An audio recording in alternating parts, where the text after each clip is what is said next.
We're live. Are we? Some of us are Hello. alive. Hello, Hello, everybody. everyone.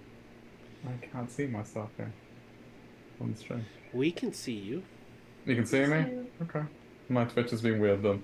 Yes. Hello! Welcome to D&D Play 20, Abeir Saga Edition. We have our lovely players that are in top-tip condition. The handicap special. The it'll be Abeir Saga Light today. It should be Abeir. Diet. Diet Edition. Yeah, so welcome back. It's been a while, but we have returned to the world of Abeir.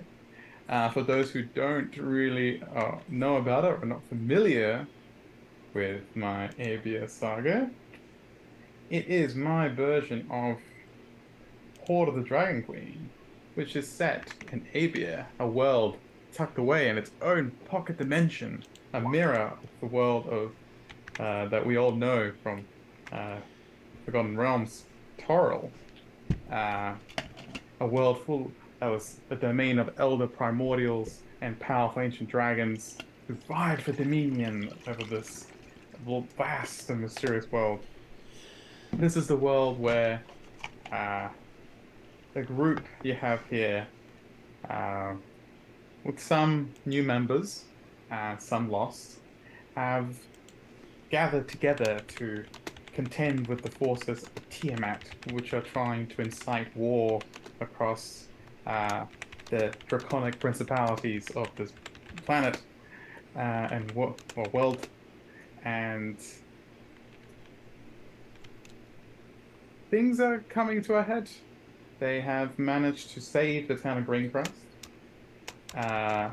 made allies with uh, the Dragon Lord, or Lady in this case, of that principality, um, which is Lady Greencrest, who has the domain over the Dust Forts, of course, the Greencrest town, which is named after her. They managed to sabotage uh, the cult army that had gone through the town and had taken some prisoners and had imprisoned them after they tried to infiltrate and didn't go so well except for Welder. Welder managed to escape. And I think I'm getting ahead of myself. I think before I continue, I want to introduce our cast real quick. Belvedere, you can just nod if you want. He is a bit under the weather, can't really talk. But yes, we'll start with Peter. Who was known as the mediocre DM, but here he's known as Tink. Go ahead, Peter. Hello, I am Tink. I am an auto gnome who has just come into creation. I normally ask Welda a lot of questions, but this evening Mar will be victimized by my questions. And with that, I think I'm out. Good night, everybody. It was a pleasure to see you. And that's us. Join us next time. Record time with game in 5 minutes. I think I'm a cleric. He thinks he's the cleric. We shall find out. We don't know what it is.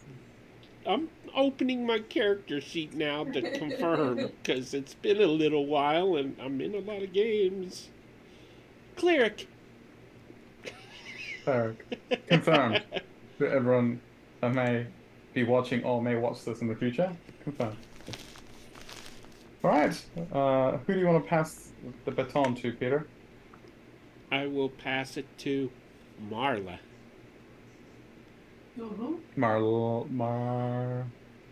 Marlana. Thank you. Sorry. Yes. So hi everyone, my name is Midiana, or Vagabunda, depending how you know me. You can also know me as a Kid But DM. It happens. Today I'm playing Marlena, a Silver Dragonborn Druid, who is ready to die for a greater good, and who is now going through a PTSD Moment. I wouldn't say moment, but probably crisis. Try to Um, downplay it. My bad. and but is trying to brave through it to support her friends. And One like, one prayer from Mark. I guess there's Welda. That's Welda. Hello, all. Belvedere plays Welda. Good luck listening to this all night. And that's Welda. So yes, Usually less scary. chill. Can I just Yeah. Yes, go nominate ahead. Belvedere for an inspiration for even showing up tonight? I Because think I'm gonna say everyone deserves inspiration of showing up tonight. To say I'll take it. I'll take it. that is commitment to the game. I would say. Welda already has inspiration. Reroll point. Sure, take a reroll point. Can't get them in my games anymore. Hmm. Speaking of reroll points, in my game at least, they would be. Peter's already made it clear that in his games they might not exist anymore, but in mine they will still remain, but there will be some stipulations to it.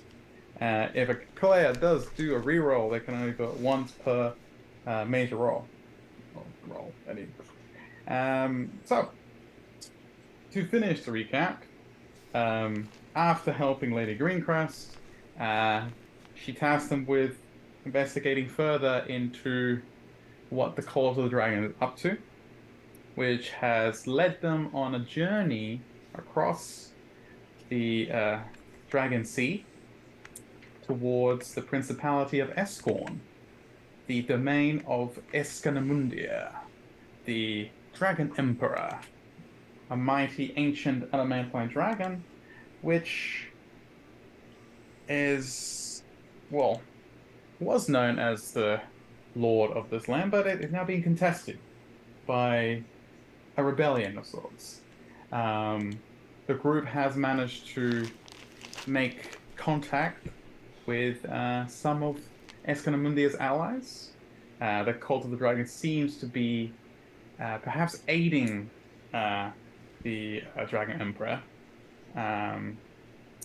But the group is not alone in the struggles. They have also made contact with um, a group of knights who serve Bahamut, led by one Citizen Kane, or that's what Welder knows him as. Captain Kane, or Commander Kane, leads the Platinum Knights of Bahamut, aiding the rebels after a close shave and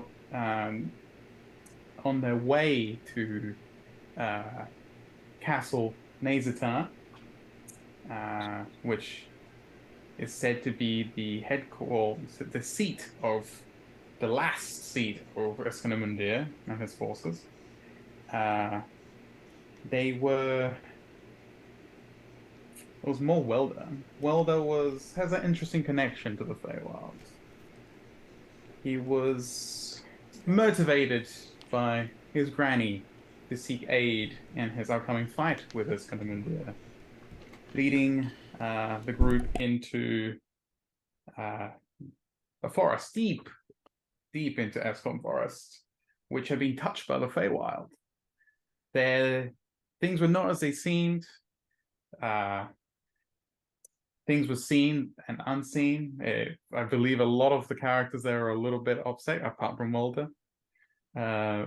Traversing finally through the mists, they managed to make their way into the actual Feywild, where they made contact with a moonstone dragon known as the Nathra, which Granny Cressa, Welder's beloved Granny, had said was a sworn enemy of hers, and if Welder took care of said dragon, Welder would have the weapons he needed, or they needed, to take care of Escanamundia. And thus, the Nathra being a pacifist, not keen on making alliances, which were proposed to her, was attacked. And in the chaos, Taventine, rest in peace, Peter's old character, a total cleric, took a weird stance where he was with the group, but then he helped the dragon, and then it led to the group turning, well, part of the group turning on Taventine, and Taventine, unfortunately, was killed. This led to Denathra fleeing her clearing, her space between the worlds where she stood guard. Granny Cressa had sent Fomorians to help Welder, and upon Denathra fleeing, was able to give Welder the power to breach the dragon's inner sanctum, or perhaps a different plane of existence where its lair, it made its true lair. Here in, again, the space between worlds, they found, or Welder found, perhaps what he needed, a deadly bow. Perhaps of hag make, who knows, that could steal the soul of dragons, which is very important because in this world, dragons are almost immortal. Their essences are so tied to the world that they are, again, was impossible to truly kill, reverting to egg form when they do so. They, after escaping this plane, this is where they found Tink. As Tink followed them back to Abeir, or the Feywild, but they narrowly avoided a confrontation with a Archfang, thanks to some intervention from Lady Greencrest and an ally of hers. The Ginger Ale. The Ginger Ale, who is inciting PTSD from Mariana. Yes. Yes. She may have. I swear the character doesn't know him. Yes. But the player does. Yeah, so the Ginger Ale, also known as the Lord Terrier's Nectar, helped the group escape. And upon arriving back to Abeir, they managed to make their way through the forest, but not before Ma had become afflicted by short-term madness from her experiences, and it overwhelmed her. And she was able to be soothed to a degree, but she's still on edge with Valorian, which is a knight of Sardiel, but also serves Lady Greencrest, managed to bring her back to the group and met up with them at the borders of the forest, basically leading them out towards what is a war-torn county. Castle Nazata, maybe a day and a half away in the distance. Welder with his Fomorians, and I did forget that he also got a bonus Jabberwocky, because why not? He did well. Granny was pleased. And this is where the group is. Thank you for sticking by through this recap. It was much needed. So I think everyone kind of knows where we're at. And I will hand it over to the players and see what they want to do.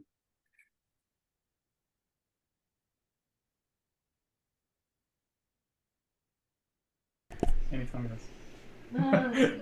And that's so we came out of the forest. The forest, and you said we could see like the battle and hear the sounds of battle. You could hear the sounds of battle. The county around you is a mix of plains.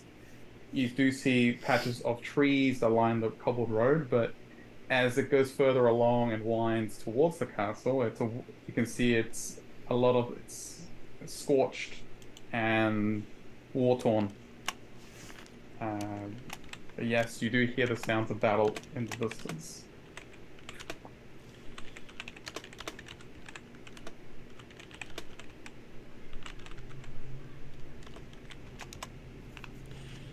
Um, As sorry, go ahead. I am confused, Marlana. Is it wrong to harm others?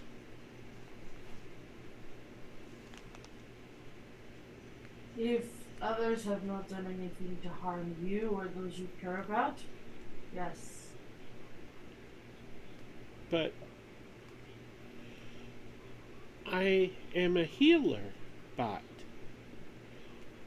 Should I not help heal people instead of kill people? If if you're trying to heal those that are trying to kill us, you bet. This is very confusing.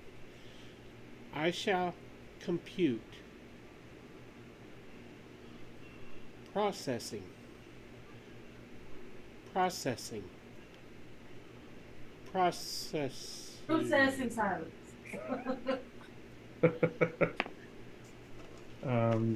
As this interesting interaction is happening, uh, Commander Kane waves to one of his Golden Dragonborn knights, who does a loud whistle, and overhead, one of the Dragoneels mounts that they had lands, and he turns to his knight and goes, "Send word to uh, Roril, we're on our way." To The what? Roril, it's a name.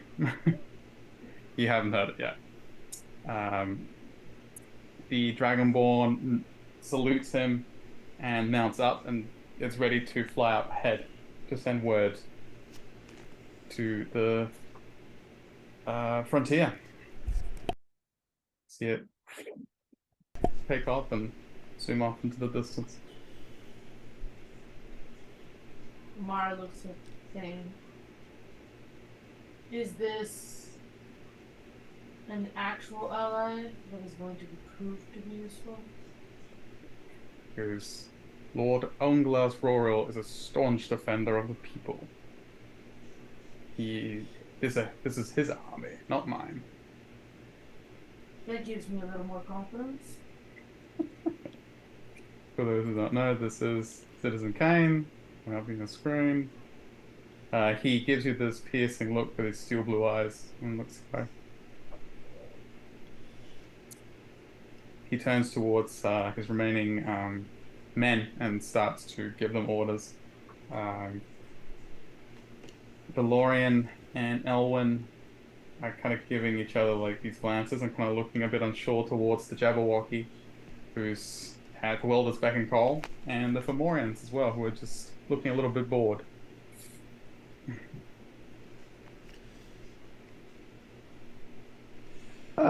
So he is Citizen Kane because he was demoted. So that's why he's a citizen. And Welda had also specifically not waited to follow him, but strode on ahead. Right, Yes, he is as Citizen Welder Kane. does. This is the name that he mentioned. Home Blast Roro. Again, the players have not met him yet, so that's his name. Still trying to get composed.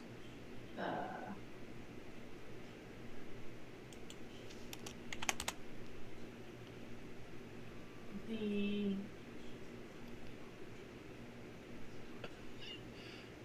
Marlana is going to again realize while she was looking around, well, the continued forward. She'll start following. Sure. Well, she'll look back at Tink and be like, "Have you processed yet?" I have decided that that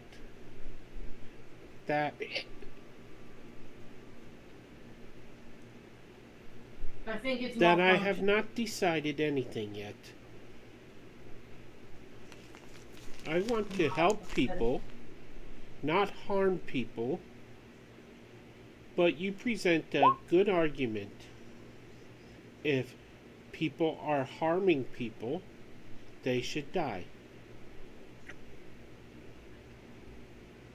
Mar looks at Tink and says, I'll give you a better argument. If you try to kill anything that is trying to kill us, I will make sure to dismantle you and trample you.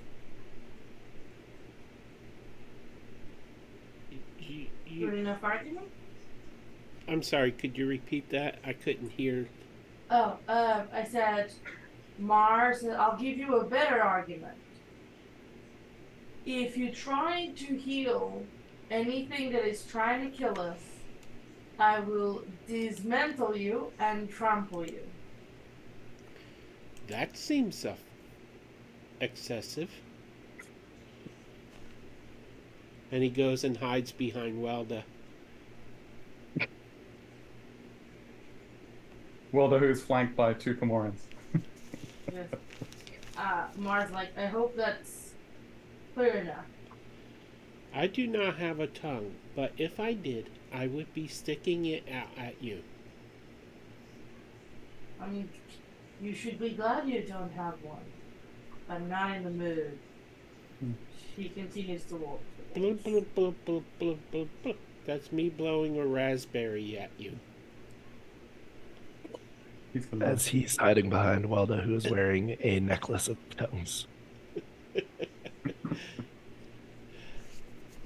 As the party proceeds out towards the battlefront, then the usual steel-colored sky that is normal in Abeir is overcast. There's no wind, but maybe like 15 minutes into your walk, it starts to rain as the dark clouds seem to come from the direction of the castle start to coalesce over your heads. Mara takes a deep sigh.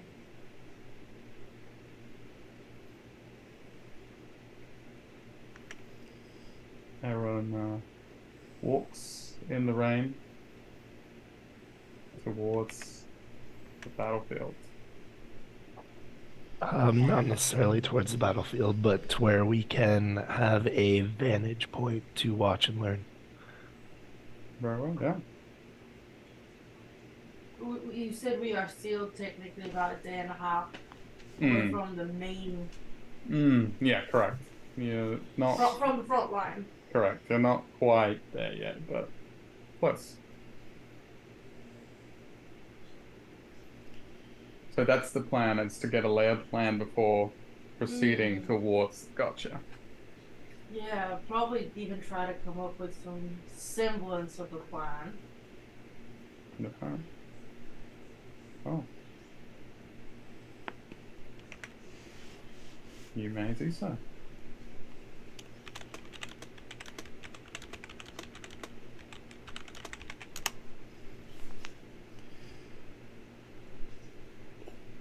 Marlana, what would you like to do right now? Did you know I can style hair? And he takes off a finger and it starts blowing air. I even have a built-in hair dryer. Elwyn, the half-elven cleric, kind of just face palms as she hears this conversation. As she walks along the line. Mara looks at Tink and says, do you have any sort of scanner? A scanner. I have my scanners are my eyes. Can you get a map created based on what you see? I think so. I have never tried.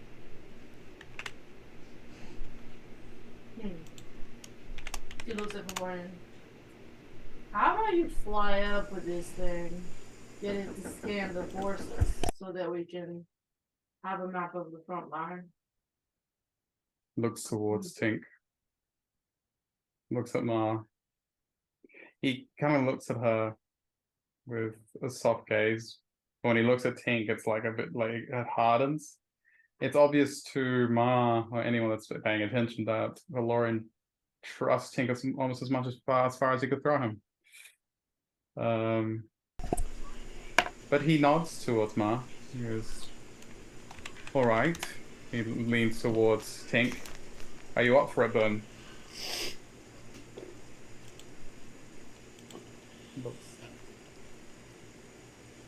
I'm sorry. I had a knock at the door. I had to step away for a second. No worries. That's okay. I was trying to ignore it, but it wouldn't stop pounding. No, you're good. I don't know if you heard what I suggested. No, I didn't.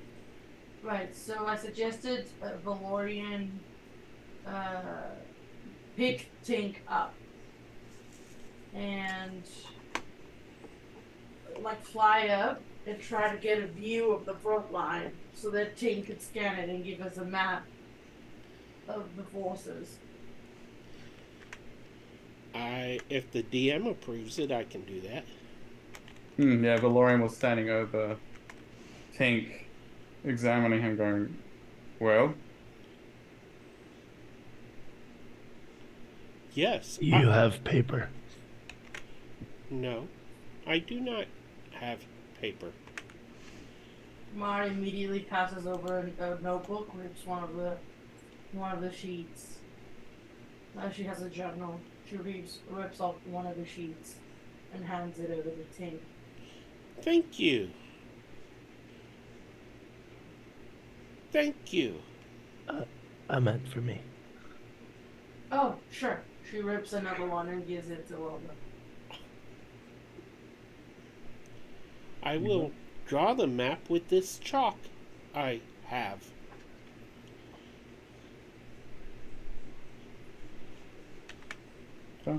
Valorian waits for Ma to give you the paper and then looks up at. It is actually raining quite hard, so as you pull out the paper and Tink's holding it, it starts to pellet. Raining? It's raining, yeah. It's starting to rain Oh, hard. okay. Yeah.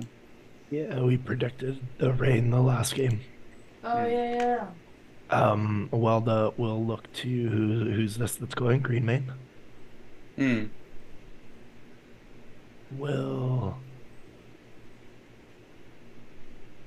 they honor the white flag? I'm sorry. The white flag? Will they honor the white flag? Yes. Well, as far as I know, he turns to look towards what Kane is, which is he's kind of trudging with the group with his forces through the rain. Welda pulls out their green pen and begins to write a verse along the paper.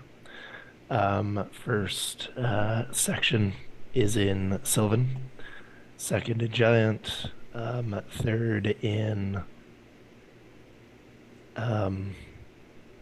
Common.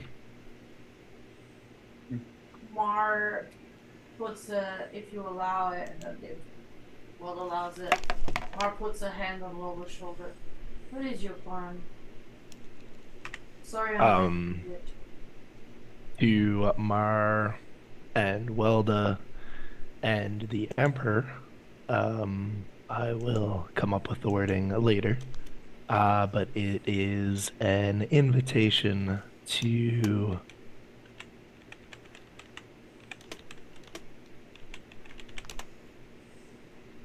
make an arrangement that would be good for the lady and the emperor. To everybody else, it is just a fanciful bit of, I don't know, IQ or something cool like that. I like that. Okay. Are you trying to create an opening? Am I flying up? In a minute. Um, are you asking Waldo this out loud? Yeah. Hmm.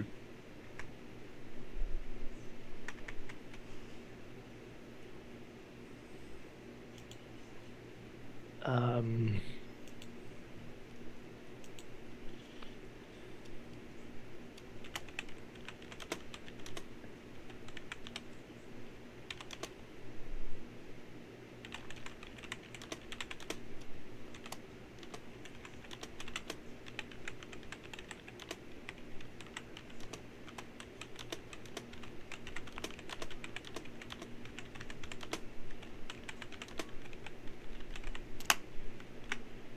it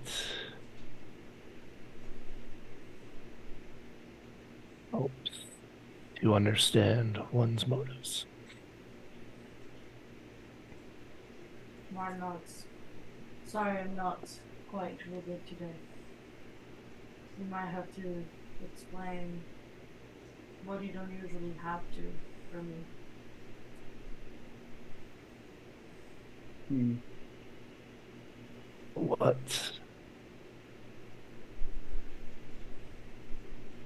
they're doing has not been working. That is why the Green Lady sent us. Why not?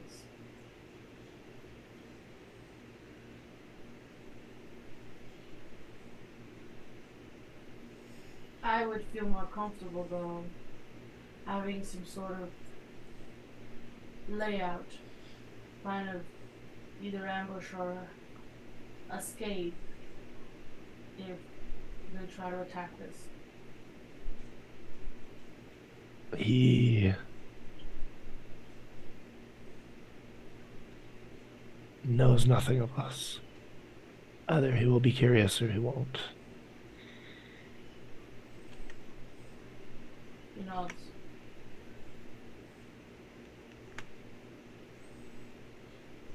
I'm curious. I trust you. Can I fly now? You certainly can. As this is happening, Valorian picks up the little construct and extends out his emerald wings, spectral, but still with that emerald shimmer, and extends them out and starts to shoot up into the heavy downpour. He believe he can fly up to about his walking speed, 30. So he flies up at 60 up in the air and kind of holds you out in front of him, Tink.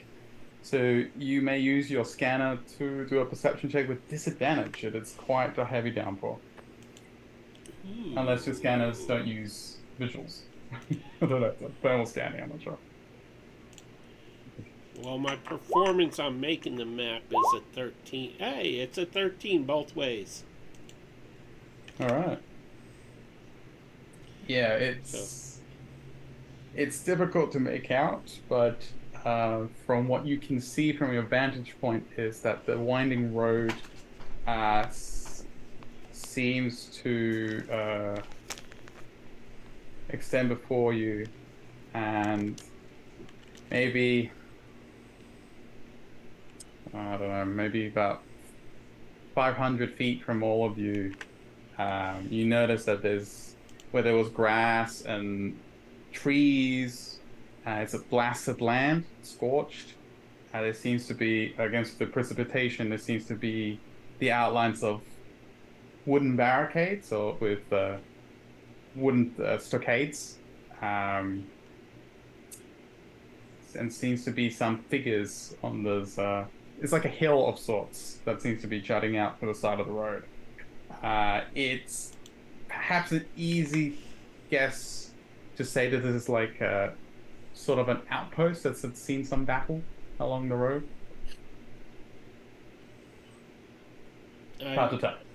I will create a drawing of it as good as I can, Hmm. but given my role, it probably comes out looking like a kid made it.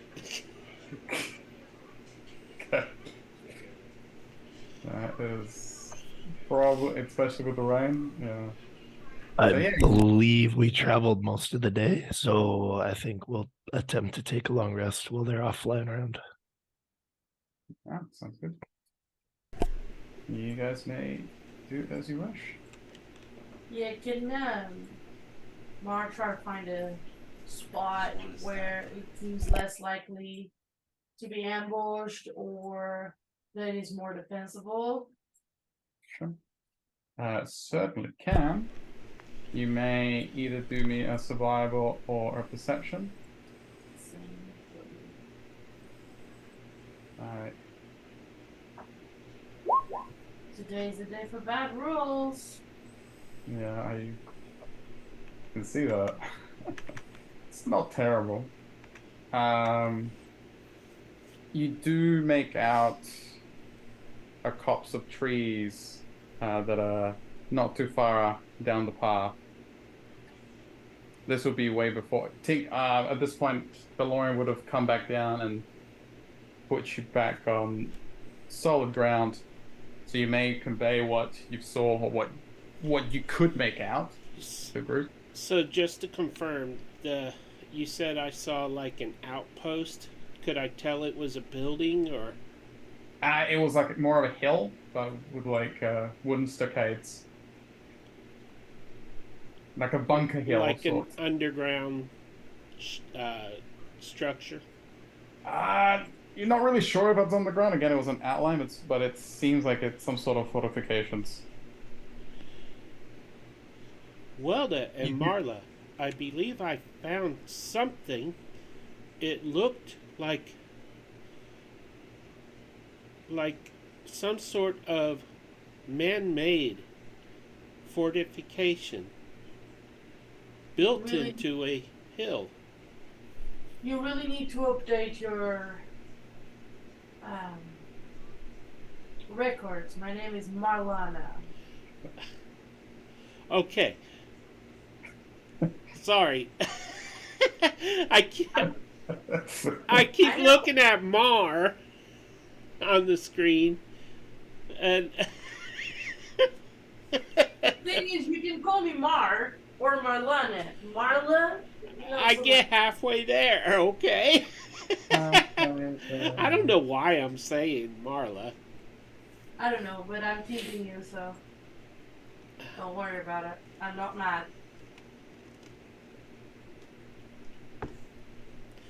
I will update records. Thanks. Man-made structure. Did you draw it? he provides you It is just like this little this. arch on my map. And when you look at the map, it looks like it was drawn in crayon, but it was drawn with colored chalk. And I have brown chalk marking an arch. It looks like a small brown hill in front of a larger green hill. Right. Mara looks at it. Takes a deep breath.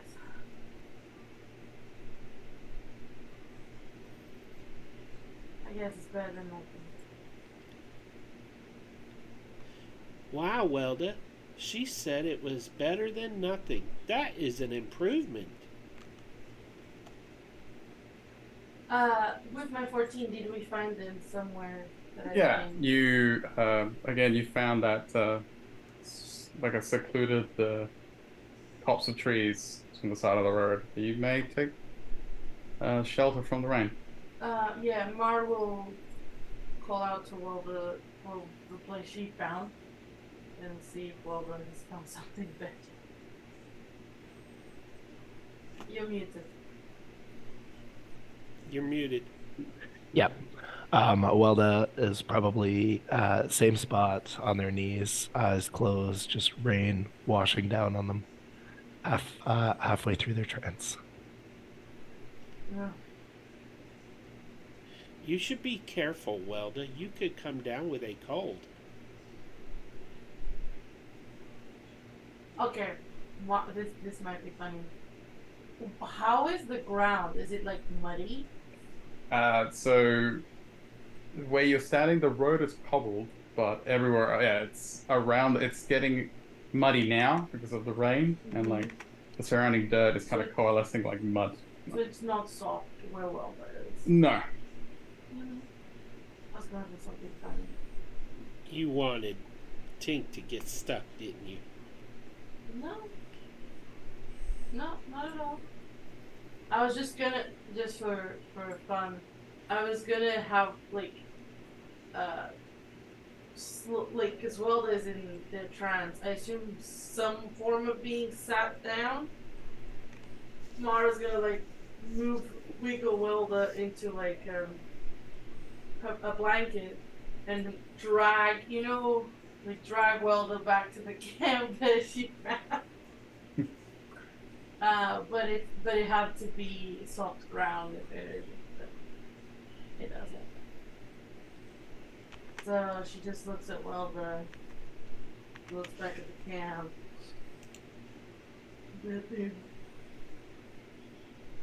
She started to set up, and she'll write Welda a note and like try to like wedge it on the side so that it doesn't get damaged by the rain. She'll write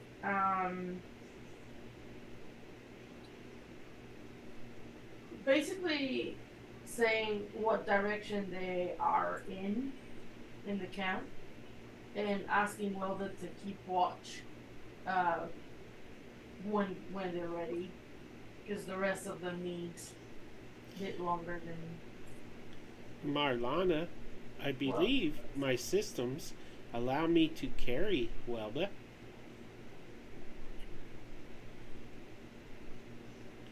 I know I look small, but I am really quite strong. That may be true, but I don't know if Welda wants to be moved. And if you want to move them, that's on you. Consequences and all. And she turns away Oh. and starts heading to the rest area. Wait for me. And he chases after Marlana. la la no. Yeah. There. Mar, as soon as like she puts up a tent with a little blanket over it to like catch the rain, and then goes inside quietly. Okay. And what I do see is something happening. All right. So I will Ma, keep take guard. cover. You go. Okay. Awesome. Yeah. Kane and his sets up a perimeter around the camp. Valorian and Elwyn also set up their tents and settle in. What is, apart from Ma, who's already gone into her tent, what is everyone else doing? Tink, you said you want to. Walter's already halfway through the trance. Walter's, oh yeah, that's true. Walter's in a trance. Tink wanted to. It's not far, right? The camp from where Walter is. No, I would assume not. His Fomorians haven't moved from their side. Yeah, which is why I feel comfortable. I will keep guard all night. In low power mode. And as long as I'm conscious. Oh my gosh, there's my door again. I swear I'm gonna move. I got that. You're fine. Okay. Right.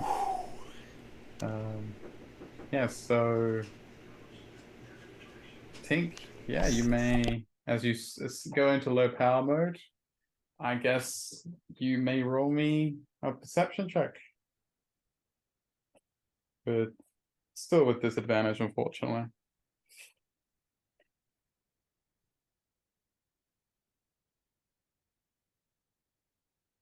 Actually, no, it'd be a straight roll with the perimeter that Kane has set up.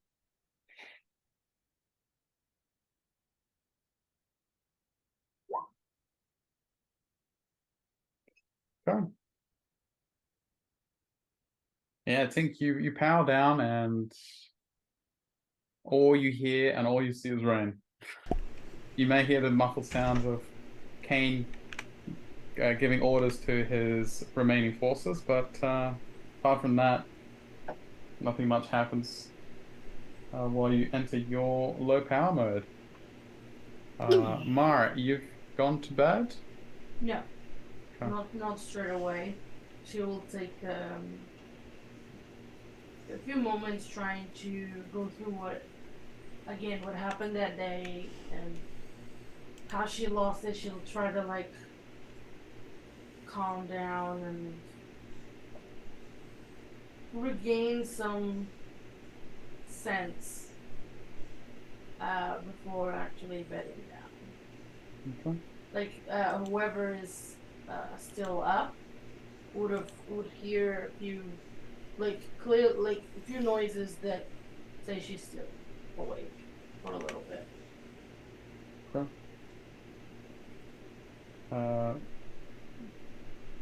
There's the sounds of movement outside your tent. Like footsteps that kind of stop and seem to just linger there for a bit. You hear Elwyn's voice. Goes, Mar, are you well? Bit of concern tinging it. Still seems like she's still trying to project like kind of like a chipper attitude, but there's concern in the voice. Mara pops her head out. I have been better and I have been worse. You notice that Valorian is actually standing next to Elwyn. He looks between the two of them.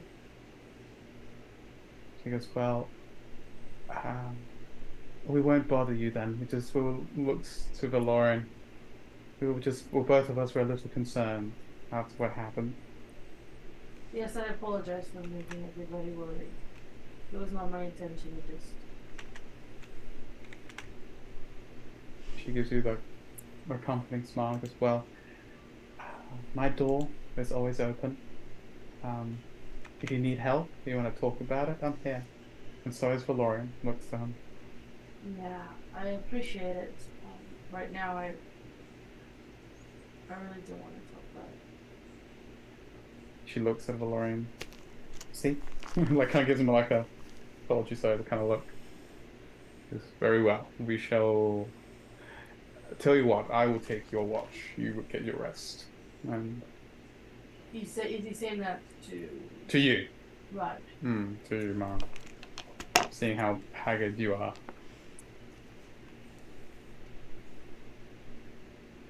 Right. She will nod. Does it like a little like bow. Appreciate it. We shall take our leave. Night. And Ellen gives keep watch it looks towards Windwell's direction to make sure they're still there.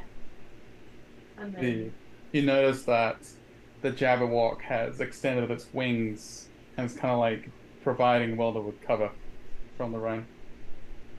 She nods with approval and goes back inside the tent. This time to actually rest. Tink is still motionless and oblivious. Mar, as your sleep takes you, which I assume your exhaustion catches up with you quick, you lay there and you hear the soft, almost soothing voice that. I have a question before I proceed. Has Ma had. She has a connection to Saloon, but has Correct. she ever really contacted, or has Saloon ever. No, she's not actively. Like, she respects the deity. She has always said prayers, but she never thought of herself as someone who would actually be contacted or directly contact Saloon, who she never thought of herself to be in a position where that would happen. So no. All right, so be that as it may, the voice that echoes through your mind feels comforting. You hear, at first the words are distant, but then you kind of tune into them. Let all on whom my light falls be welcome, if they deserve to be so. As the silver moon waxes and wanes, so does old life. Trust in my radiance, and know that all love alive under my light shall know my blessing.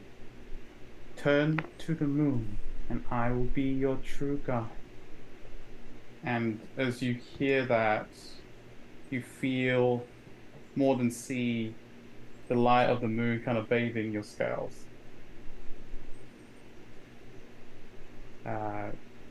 What do you do?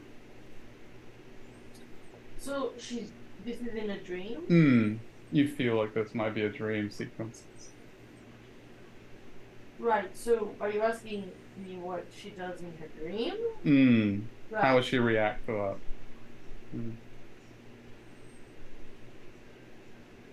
On the spot. She would probably close her eyes and let herself be lost in the moonlight, saying a prayer back. Probably like tears rolling down her eyes and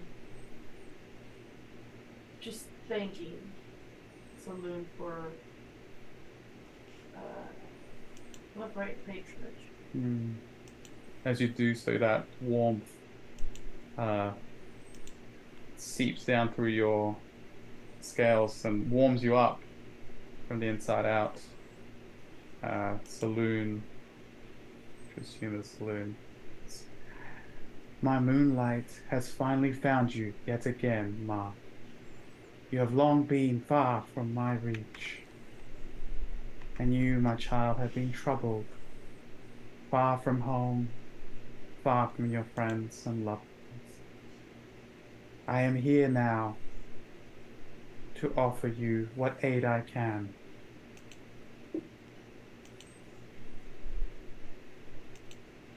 That definitely catches her off guard, and she's probably confused, not really knowing how to react or what to say. Just surprised, confused, unsure.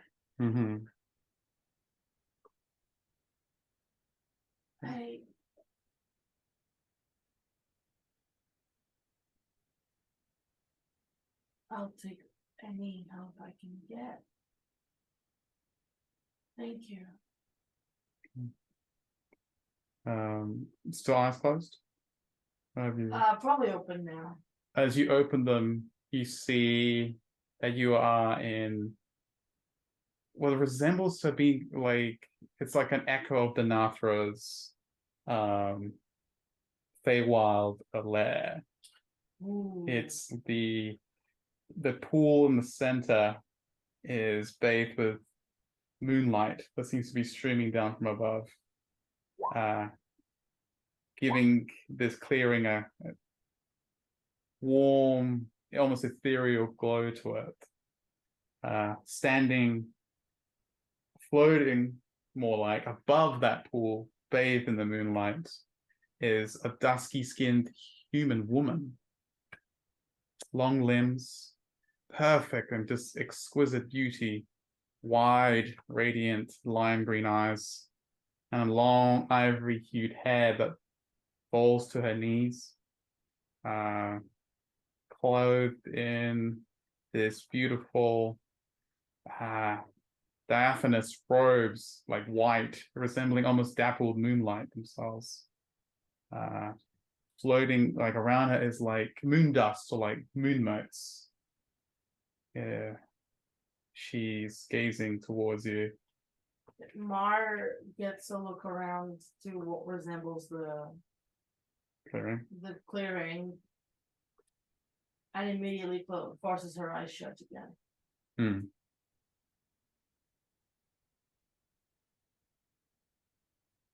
There's a bit of curiosity in the voice now.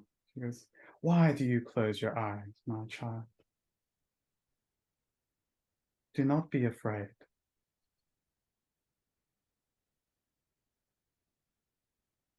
Again, probably tears coming out her eyes. She opens it again and tries to just focus on the figure. Hmm. The figure has extended a hand towards Ma, beckoning her. She'll take it. As you do, the moonlight above Saloon, almost like a spotlight, seems to shift focus and starts to bathe Ma in that same light. More focused, but as the moon motes start to swirl around you, you feel that comfort increase, but also like a tingle that seems to start from your toes up to your midriff and up to your face, and then spread through all your extremities. Whatever power I possess, take it now. My influence in this world is limited, but know that the lunar blessing is upon you. And she leans forward and kisses you on the forehead. And as she does so, there's like a sound of thunder and outside your tent. And you wake in the darkness. For Mariana, you have just received a blessing of understanding. Your wisdom score has increased by 2. Aww. Very You could- cool. Problem. Is it? Up to 20? Yes. Well, it can go beyond 20. To a Okay, maximum it can be up to a maximum of 22. That is fine, but otherwise would have been a problem. No, it's no problem for Celine. You feel that strength, that limited strength that Saloon has in this world, has been bestowed upon you. You also feel while not completely gone, that anxiety that was ripping through you, that PTSD, has lessened as well.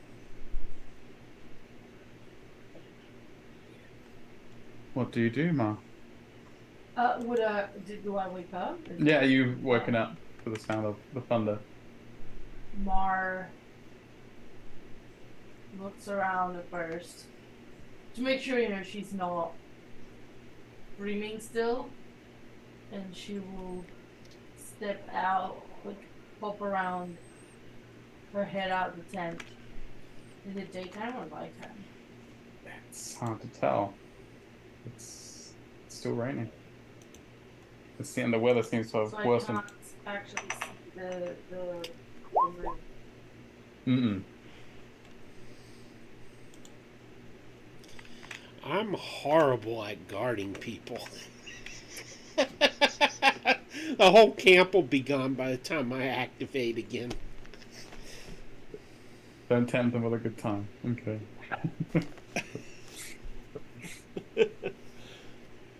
Sorry, I'm trying. To be fair, I think you couldn't have prevented that. It was not. Well, I mean, when she came out of the Fantasy. tent, I rolled to see if I sensed her. And Um, I got a nat 1. I am not fully out of the tent. I just popped my she head stuck out. her head out. Yeah. So I would say that. What's your passive perception? Think. 14. I guess that would have been enough to detect some Oh movement from no, the he tent. rolled a 1. Don't give him a gimme. Yeah, don't give me a gimme. I did roll with disadvantage. I don't know if I was supposed to or not. Yeah. I don't know why. I mean, I Put your mean, power down. yes. yeah, but it says I'm fully conscious. It's more because of the precipitation. Okay. It interferes with your senses. Um. You know, she pops her head out, looks up. Even though she can't see the moon, Hmm. she's still looking up. She'll say a prayer of appreciation and gratefulness, and come back and again look up to see if Welda's still there. Hmm. Is Welda still there? I assume so. Excellent question. Yes. If Welda's still there, she comes back inside and to try and rest the remainder of the night. Okay. Is that it for Mar? Yes, that was something. Hmm. So, as Mar retreats back into her tent, Welda, what is going through your mind right now? Is my trance done? Yeah, it's been about 4 hours. Was the poem given to the Emperor, or at least sent in that direction? Hmm. You sent the poem onwards. With the That's two of them when they went flying. Yeah, to right. give it. Yes. All right. Gotcha. Yeah, that would have been sent Yep. up ahead of you. Then Welda will just be waiting to see if there is a response. Hmm. I would assume that when they woke up, they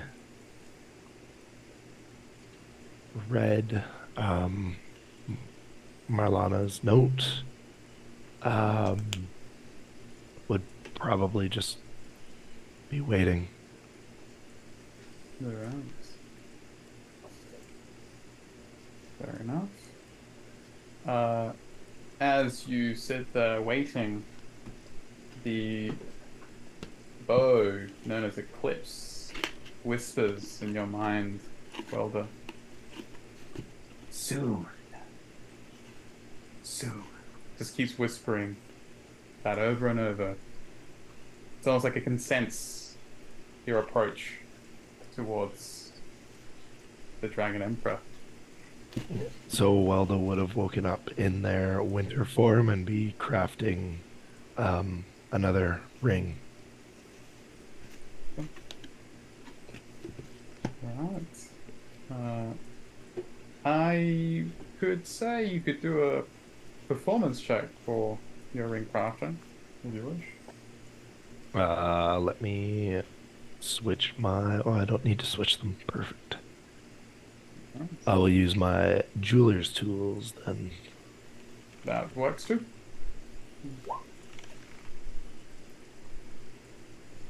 Excellent. I would say that's enough to get started on Yep. I'm just shaping more of the copper wire for now. it. Okay. Well, I think actually, um, they would have trimmed some more of their hair and be weaving in like a white iron within the copper as well. all right. Excellent. As Wilder begins his crafting, the camp is stirring, but it's still maybe a couple of hours before sun up. It's kind of hard to tell with the rain. If it's 2 hours to sun up, I can get up now. Because I only need 6 hours. You certainly may power up, think. All right. I will get up and I will go to the tent, go in the tent, and say, Marlana, I have completed my rest. I am guarding over the campsite still. Would you like me to cook breakfast? There is no response from Mar. I will stand over her and lean close with my eye, with one eye, sensor eye, like 2 inches from her face, saying, and it'll be focusing, getting smaller, wider, smaller, wider. Are you okay? She doesn't even stir. She must be very tired. I will let her sleep in. And I will go outside and I will look around and I will look toward where Welda is and wave. Oh, actually it would be more like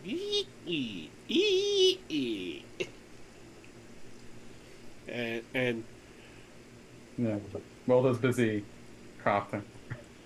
Well, there's passive perception of 21 notices, but You notice he's busy crafting. I will start fixing breakfast.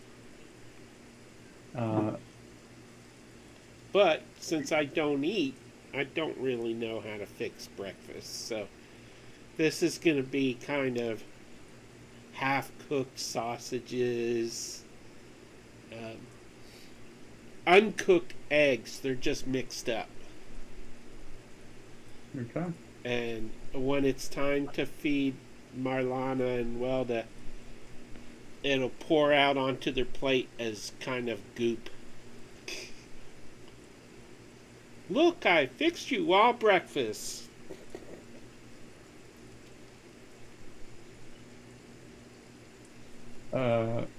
Valorian, yeah, he's awake. Looks over to you. You don't know how long he's been sitting out here. Maybe you might have noticed him during your low power move, but he maybe came out about now. He came out of his tent and just sat there next to well, near the edge of his tent and looks at you, making breakfast, keeping an eye on you. Who is this? Valorian, Green Mane. Oh. Would you like some breakfast? I heard protein is good for flesh bags. He gives you a hard stare. Sorry, that was an ode to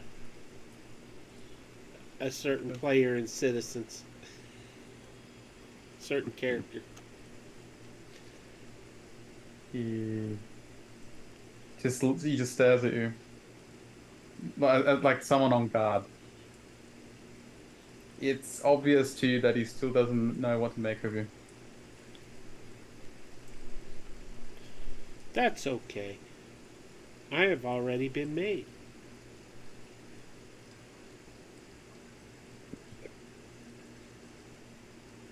Would you Yeah. like seconds? He goes back into his tent. Ooh, it must have been quite filling. And then he'll go back into Marlana's tent and bend over and stare at her face. And then use his sensor to see if she's still breathing. Yeah, Marlena kind of like stirs and opens the one eye and whoa! Good morning, He's like, Marlana.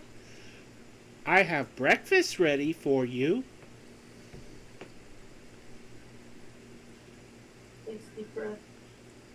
We need to input some privacy settings.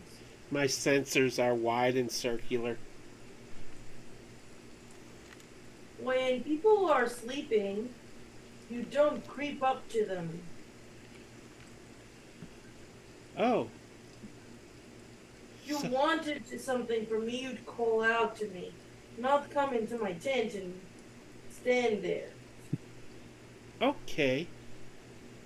And he'll stand up straight, go to the doorway, and say, Marlana, dude, your breakfast is ready.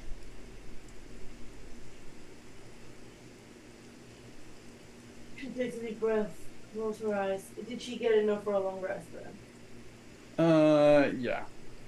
It's be barely enough, yes. That was tough. She gets up, walks out. Where is this breakfast? It is by the fire. Although it was exposed to very little fire, I did not wish to burn your tongue.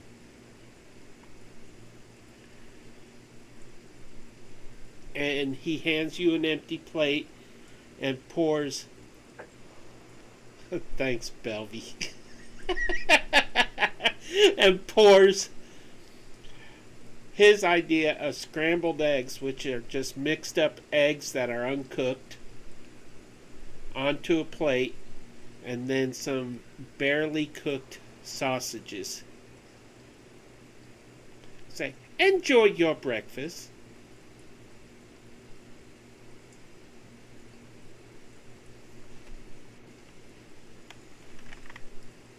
Mara looks at this. He's staring at you expectantly, waiting for you to taste it. Is the fire still on? I would imagine so. Well, Yeah. Someone's managed to put like a bit of like shelter over it so the rain doesn't put it And out. what is the type of plate you handed it to me? a wooden plate? Wooden plate. Mar pulls out her. Actually, I'm sorry. It's the front panel to my chest. So it's metal. But this Yes. Perfect.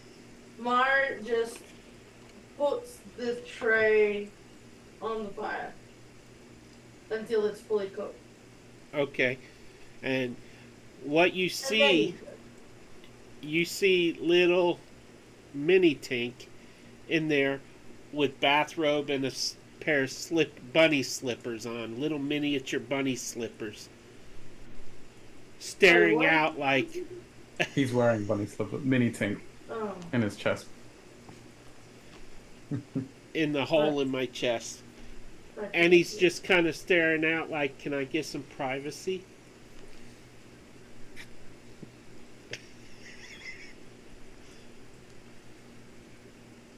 Mar looks at the mini Mini Tink. robot. Why is there two of you? Oh, that is Mini Tink. He builds stuff for me. Waves at you. Why is there two of you? Because that is how the maker made me. What were you made for?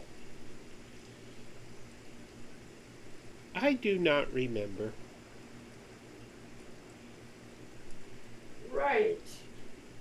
And how did you know our names? Does not compute. Little Tink shrugs and closes the panel. I have the lid of the Real panel. slow, like, tries to "Ooh, close the this is panel." awkward. Yeah, little Tink just turns away.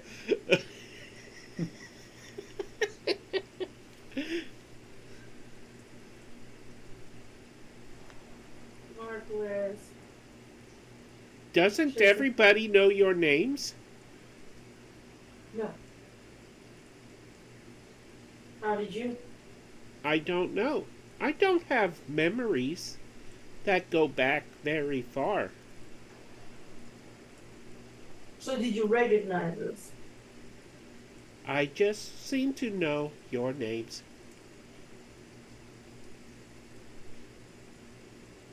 As you're having this tense conversation, Can I inside check him? you certainly can. And as your insight check, you hear Elwyn's chirpy voice goes, "Morning, all." She kind of steps out of her tent and she looks towards the interaction. "Breakfast?" She looks between you and Tink. Yes, you may insight check, Tink.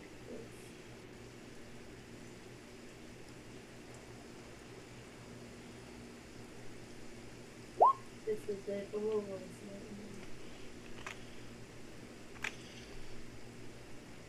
What does that get her, Tink?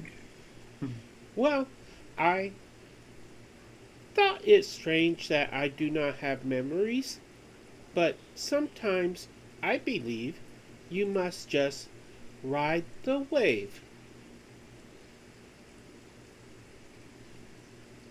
Elwyn, with That soul you smile, are dealt. turns, gives Lanala the side look and then looks towards Tink. Mark kind of whispers, I'm starting to have concerns that these things were run by Boda. I'm sorry, my insides are showing. And he'll kind of cover up his open chest a little bit.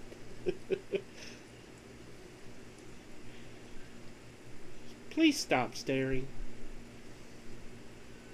I Mara feel will so check on her exposed. food, whether it's cooked enough for her to eat.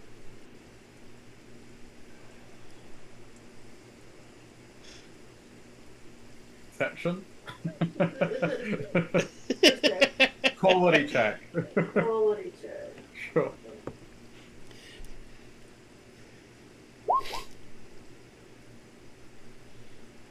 I shall not be poisoned. Let's. Tink, can you do me a performance check as well? I think he's not cooking it. I think he. No, I thought Tink said he cooked it. But you're heating it up. Like, he said that, like, the eggs were uncooked. And, You could have me do a cleanliness check for my panel. Metal plate, and I put it over the fire again. I thought you were making Mahmoud's making more. My mistake. Right, so that's fine. Yeah, they look like your average eggs. They seem to be cooking.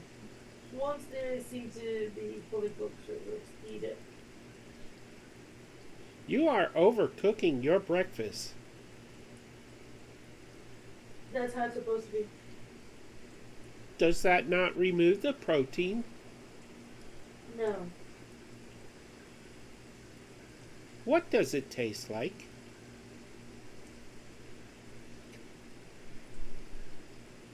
Gotta get meat. Like what? Egg. What does that taste like? Why do you want to know if you don't have taste buds? I wish to experience the human experience, or elven experience, or reptilian experience, or avian experience, and he'll go on and name every race known to exist. Yeah, halfway through, she finished eating and gives you the tray back. He'll another finger will pop open, and it'll squirt oil on the on the plate, and he'll shine it up and put it back onto his chest. He'll latch it on, and then Mini Tink will grab the inside of it and look up and go and close it. It's at this point that you you see Commander Citizen Fan approach Ma. Yes. I just sent one of my scouts forward. This seems to be, as he looks towards Tink, also with a bit of suspicion in his eyes. Tink will mimic it back at him. shakes his head. This contraption, we verified what it saw. It seems to be a cultist outpost up ahead. It seems that the frontier is being watched. Mara looks at Waldo. To me, sounds like the perfect place to be taken over first and give us a good vantage point. Looks towards everyone. We shall leave when you are ready. And he kind of turns back to his man. Yeah, Mara's waiting for Waldo's opinion. Weldon never went to the camp, so they're still like however far away. So you look Standing towards in the where rain. Waldo is. Yes. Right. Okay. I thought this was close to where Waldo was then. Mm-mm. In that case, she will get up and approach Waldo. One of the Fomorians turns to look at Ma. Mara looks, glares at it. I dare you. And she. The Fomorian actually takes a step back from the scary dragonborn lady. Mara looks at Waldo and says, morning? Welda gives her a little half smile and a nod. There seems to be a cultist outpost on top of a hill overseeing the front lines. As far as I'm concerned, seems like a good place to clear and take over. What do you think? We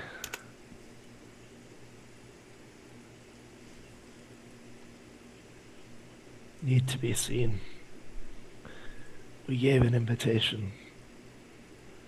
We should wait 3 days. Here? Then we'll have an answer one way or another. Shall we stay here or on a better point? I mean, I don't like this cold anyway. But if you think it's better to wait, we'll wait. We gave an invitation. Alright. Guess we'll wait for now. Mar walks back to Tiz and Kane and goes, have your scouts keep an eye on it. We'll wait for now. Who was supposed to deliver the invitation? He sent Green He Man sent- and Tink. he sent his men up ahead to deliver word to the front line. Has word been delivered? I expect a reply swiftly. Within the hour or so. Oh, his messenger. Yeah, he sent the thing to the Rory guy, and Valorian was supposed to give Welda's poem somewhere, Hmm. Right. Which he did. because they went under the white flag. Mar nods. Sorry, let me know when there is word. Nods. Swiftly, I hope. So he kind of gives like a polite nod and turns back to the road. See his two dragonborn standing next to the road, and he kind of like goes to join them.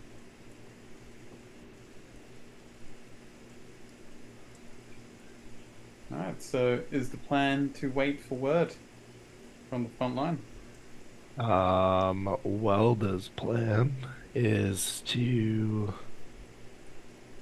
see if the Emperor got his message, and to give them 2 more nights to respond or not. Okay. I don't know what Tink and Marlana's plan is, so I guess we'll see. Yeah, Mar's plan involved taking over the post and try to ambush the forces. but that might interfere with an easier and potentially better plan from Welder, so we're just gonna wait and see how that goes. Okay. And if things start not going as planned on that front, we'll be ready to strike. Yeah. Sounds good. So as I recall, Lady Greencrest orders were to make the Emperor smarten up, or depose him. So Walda needs to, I guess, understand the Emperor and then see which choice somebody makes.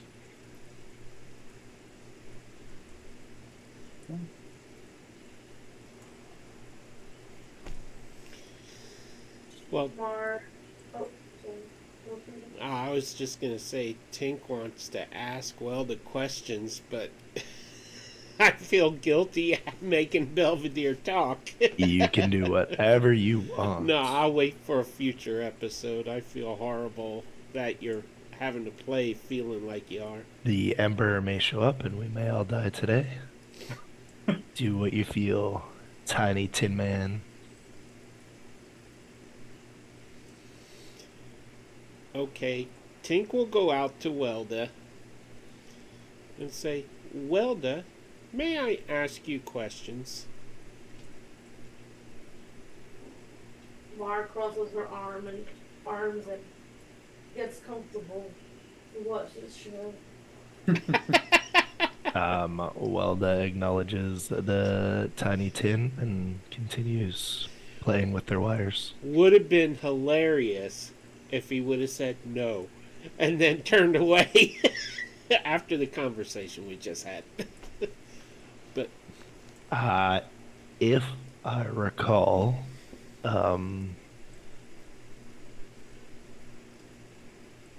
Welda seems to love me. While there is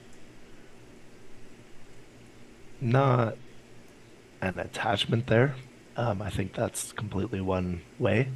But Welda definitely holds some value to Tink's innocence right now.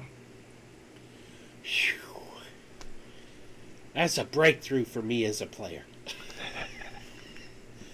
Welda, Marlana says that I should only heal people if they are not trying to harm my friends. But I am built to follow my directives, and I must first do no harm. Is that correct? Welda's eyes dart hard at Tiny Tink.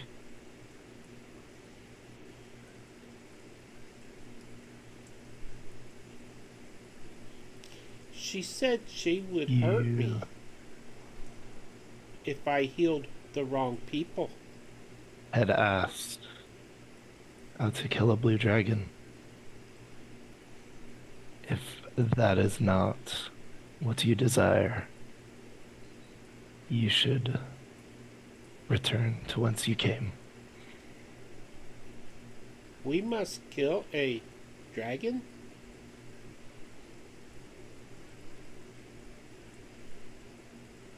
I am confused. I thought you liked dragons.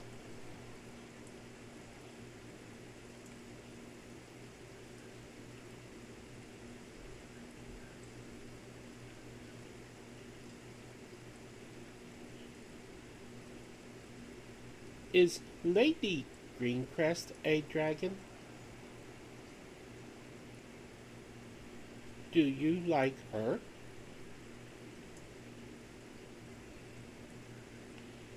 So how would Tink know which dragons to hurt and which dragons to heal?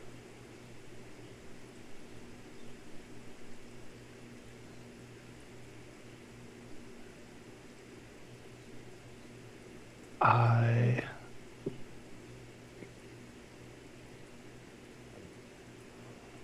will teach you to kill the blue dragon. You can decide.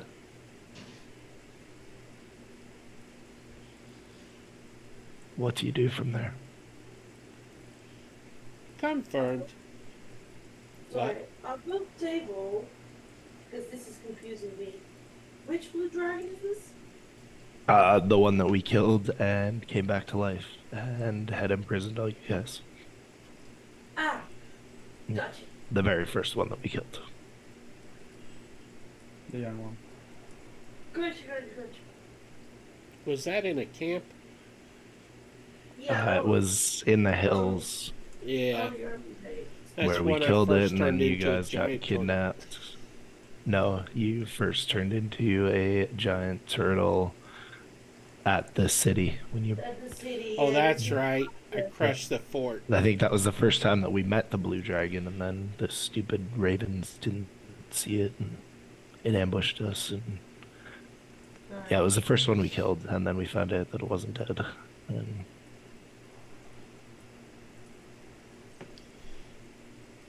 Let me see if my records reveal a blue dragon to me. And I'm going to roll a history check to see if I remember anything from my past life. That you had mentioned last episode that you didn't know what a dragon was, but I don't know. Nat 20. It's up to the DM what I recall from my previous life.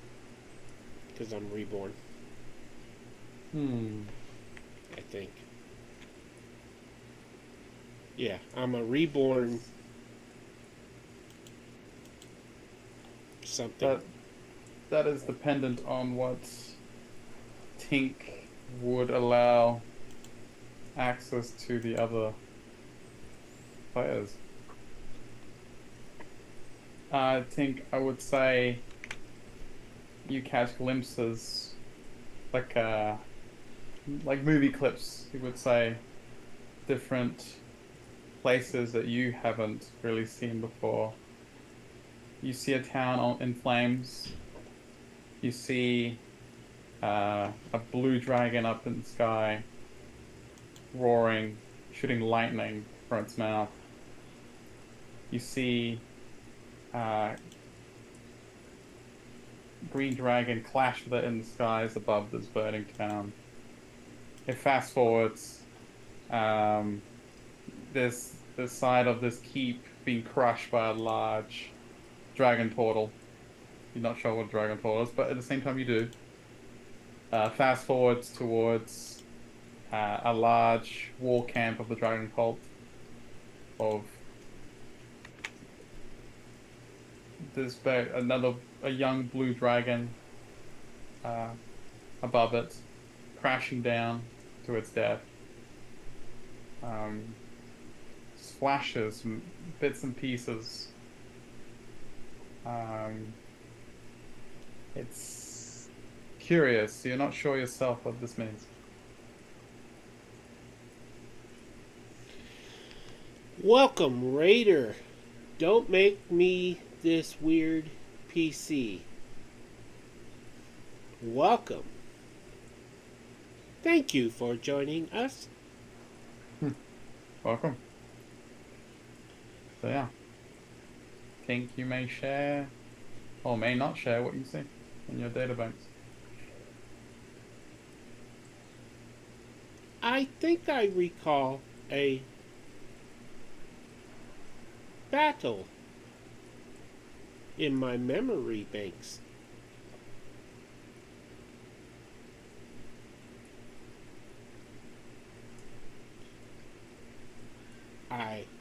believe there was a blue dragon involved.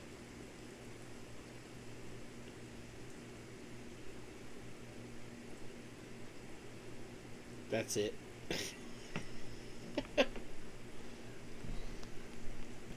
Okay.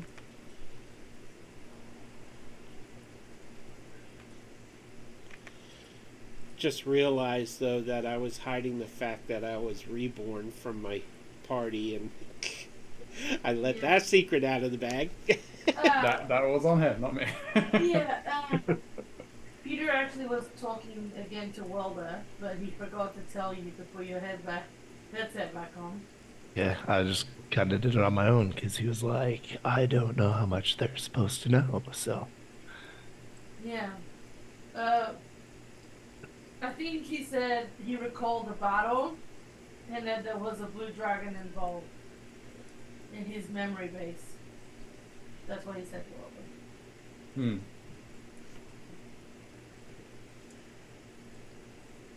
Pretty much. So I guess when Welda mentioned a blue dragon, it triggered a memory. Of sorts. what does my passive insight of 21 tell me? Oh man, I hate those passive things. Well, that depends. Because Tink definitely said he did not know what a dragon was for like the first 10 minutes that we met him. You did. You catch the inconsistency. And also definitely wanted to help kill a dragon, and now claims that they don't. And well, that clearly has trust issues right now. It's definitely not helping those trust issues. Okay. Alarms are going off in Welder's head. I'm a confused artificial being. Okay. Well, that doesn't know what an artificial being is. And faulty records. Corrupted records. But not corrupted like evil, as in damaged records. I All would Welda knows is that they could not tell if you had a soul. Tink, if you're trying to pass this off as a malfunction, you could do a roll. If you just, if not, then Welder can see what he sees. Well, I think Welda should assume what he wants to assume about it. Wow. And then, The inconsistencies are there. yeah. That's Evident. all that matters right now. But you would not sense that with your insight. You probably wouldn't sense that they are purposeful. If you can tell by looking at basically a robot, whether it's being honest or not. As far as Tink knows, he's just saying what he believes. So, I guess the only thing that may hint anything worth value is if Welda perceives this inconsistency as two entities or a blooming flower.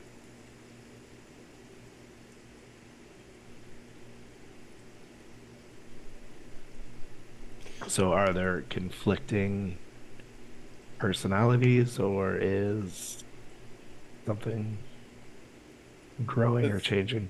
There's definitely conflict. Okay. I have an idea, Welda. If you and Marlana tell me if I can heal someone or harm someone, I will do as you suggest. That way I know I do the right thing. Mar nods from her, from where she's been watching this conversation. In approval.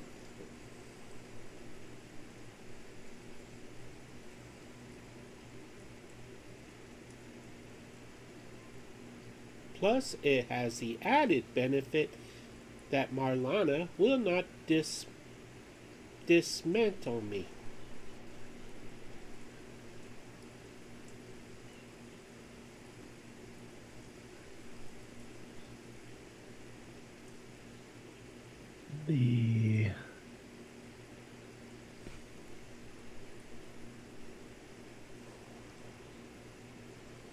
only thing that matters is that you do not disappoint those you love. What is love? Baby, don't Hurt hurt me. me. Oh, Sorry. God. Come on.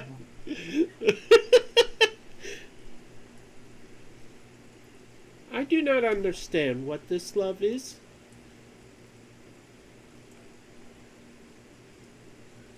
That's what Then you have concerns not me. felt it yet. Yeah, Valorian adds his 2 cents to that conversation as he steps out of the tent. Mara looks up at him. It's a machine, I don't think. Walda catches his eye and then looks at the dagger he gave him. Mars dagger. Mara looks at Tink. I don't expect the machine to ever fully comprehend it. But perhaps there is ways to explain it. You love someone or something when you're willing to sacrifice yourself for it. And you don't want anything to harm it. I do not wish you and Welda to be harmed. But would you sacrifice yourself? Was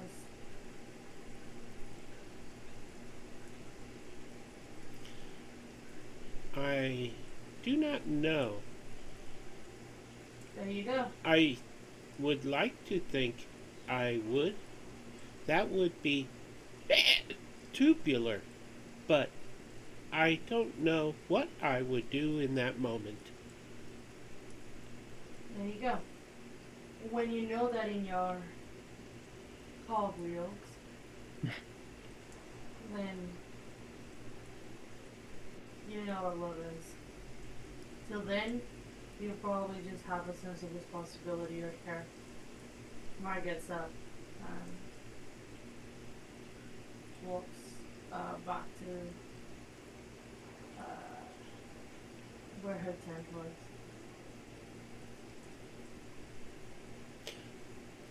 Valorian watches her go.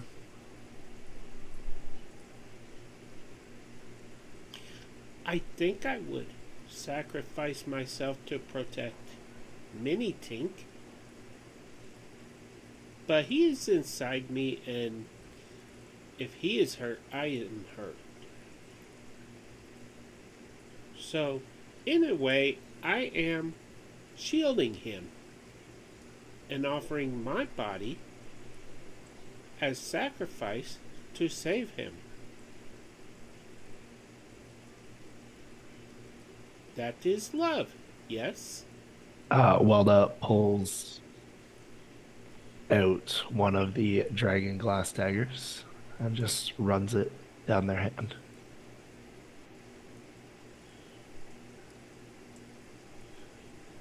Goes back to crafting. Okay, above table. Why? That went way over my head.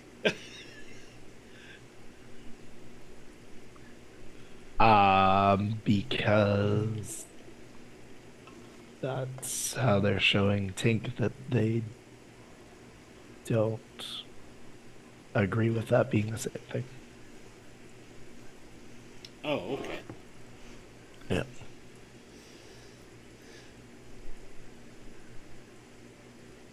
I must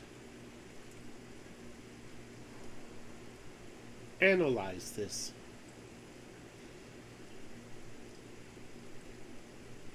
But I will not act for or against someone without one of you telling me it is all right.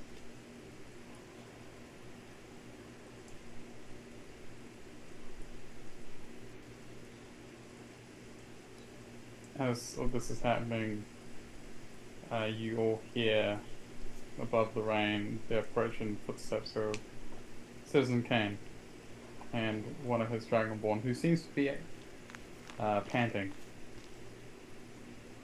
They approach the group. They kind of look towards everyone. Ma, have you walked away, correct? Back to the tent, yes. Alright, so you probably don't see this. Tink and Welder, you see Kane approach. Looks at Welder specifically. Looks at his scout.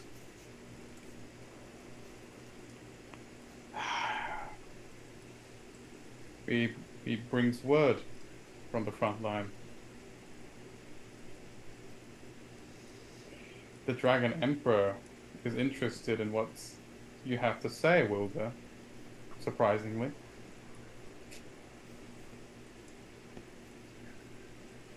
He demands that you come forth, offer your allegiance to him, and help him beat back the rebels that besiege him. Word for word. He holds like a scroll on his hand with this seems to be the message that he received.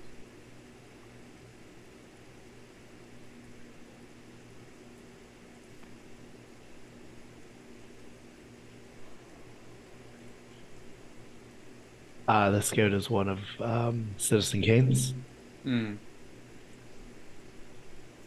Seems that they've been riding hard. So they want us to pledge our allegiance and help them fight, or what? Doesn't say. Well, I wouldn't know, but yes, above table. Not clear. Kane is with you guys. He's just relaying the message.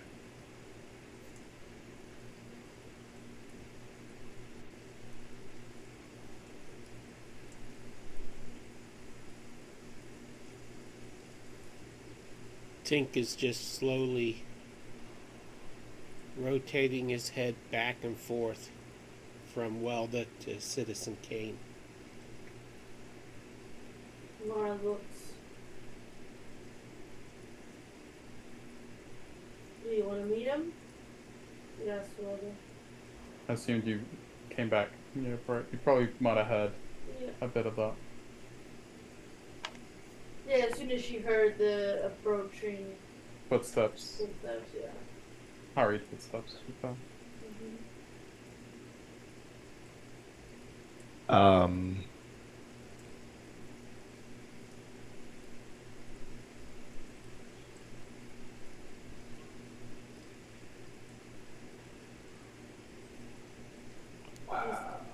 They seem to have a sense of entitlement.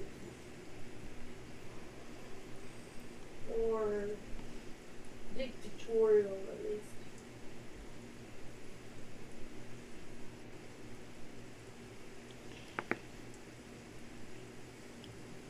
He Very wishes Welda to fight for him. All of us. Do you love him, Welda?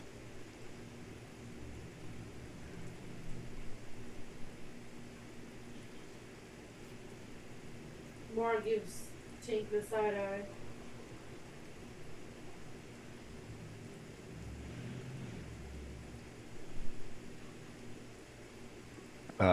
Wilder collects their things and begins to walk off that way. Welda is in love, Marlana? No, Walder's on a mission. You see the Fomorians starting to follow Wilder. The Jabberwock also kind of starts to trudge along. Before you go, I trust you. But I also want to make sure we are not. I like having a backup plan.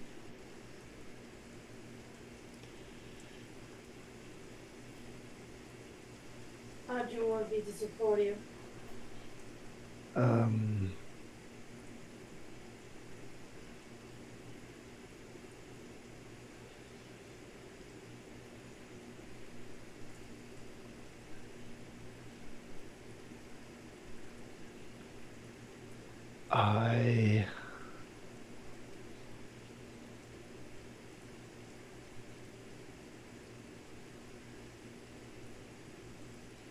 not give him what he asks. But he has accepted our being here.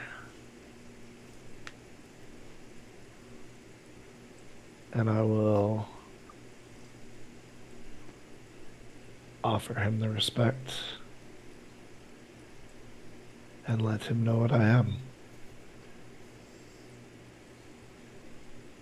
We will come to terms, or we won't.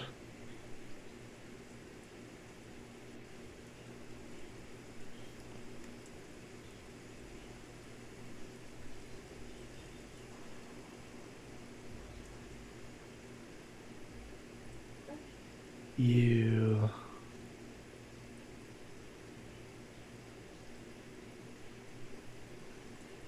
should make your own choices.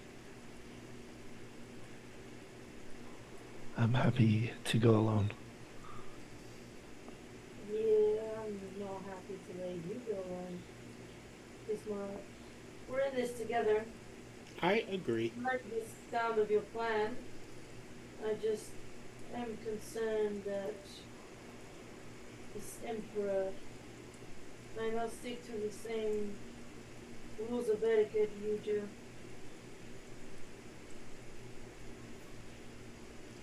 He does not need to. Only understand it.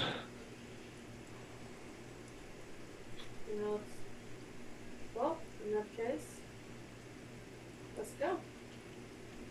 Let us just pack the camp up. Valorian's already starting to cane in his soldiers as well, putting down the perimeter. Mara goes and help to speed things up, and as soon as they're done, he follows. Okay. Anything else as the camp has been cleared?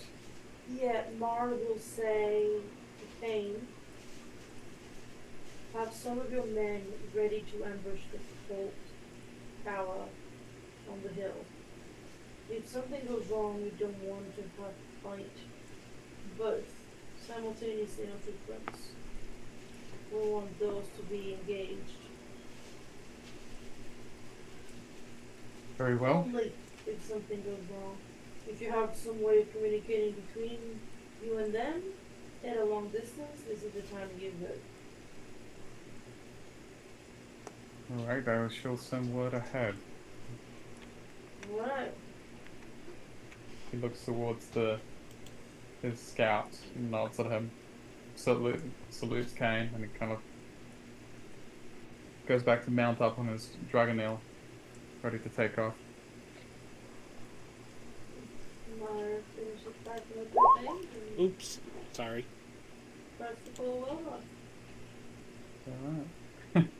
That preemptive sanctuary, though.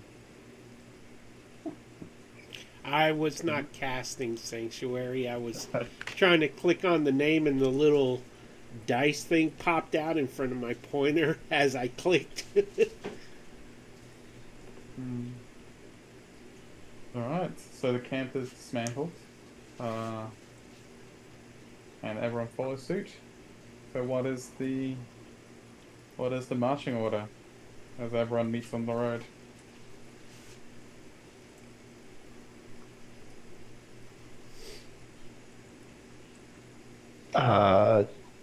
Well, we'll just stroll. People can be ahead or behind him as they will. Yeah. I assume that Mara will probably it'll probably be well done. Maybe Tink, I don't know where Tink will be. Are you two walking side by side? No, Mara's following Wanda, keeping an eye around. Okay, so I can't hold both your hands and swing walk. Yeah. Okay, then I am following behind Marlana. Marlana? Okay. So that would be Welda, Mar, Tink, and wherever else the NPCs are. Okay. Waldo will probably look at the Fomorians and Jabberwock as they get closer with a thought that they need not follow, but they follow Granny's will, not his. Hmm. So they will do what they do. Yeah, you'll notice that Fomorians keep step with Boulder. Yeah, the Mar would be slightly behind the Morons. Hmm. Marlana the Jabberwock is making some weird gurgling noises, but kind of cocking its head, looking at everyone. Its big, uh, googly eyes kind of seem to be focusing on all of you in turn. And as it's getting a little uncomfortable, it extends its almost leathery wings and starts to fly up above the procession. Mar keeps an eye. Mar would like to, as we're walking, right here. Sorry. Keep an eye on if there's. She doesn't want. She's afraid they'll ambush them. She wants to keep an eye out if there's something, any signs of that. How long of a journey is it? It's not far. It's probably half an hour away. Okay, let me see if I can come up I with thought we some. still had like a day and a half. No, not the outpost, not The outpost. not the castle. Yeah. Right, so we are meant to go to the outpost. Well, it's on the way. There is ways around it, to be sure, but it's That kind of defeats the purpose of what I said, right? I expected that we would be going one way or another to a spot where he felt safe or had control. So I wasn't expecting him to put himself at risk. So Right. not really that worried. No, it's more because I thought we were going to meet him like, further in, not on the outskirts. What There. So, how you approach is all up to you guys. I would like to run up to Walda and pat his hand and say, Welda, I will protect you. Even if it means my life. And I will cast Warding Bond on Welda. Which does that. A willing creature I touch creates a mystic connection between the two and the target until the spell ends. While the target is within 60 feet of me, it gains a +1 to AC and saving throws, and it has resistance to all damage. yes, but you take half the damage. You take the other half of it. Each time it takes damage, you take the same amount of damage. Yep. Welda will kind of pause for a moment, reach into their apron and palm the stone flower. Just kind of watch Tink for a moment. You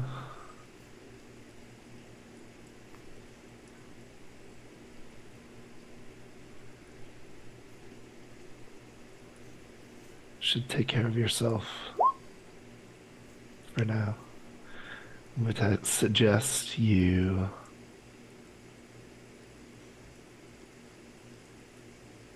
show the etiquette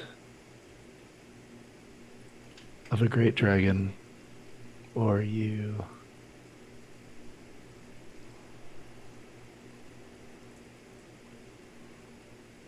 show the etiquette of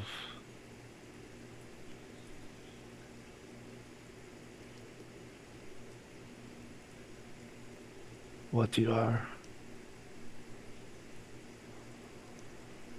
Perhaps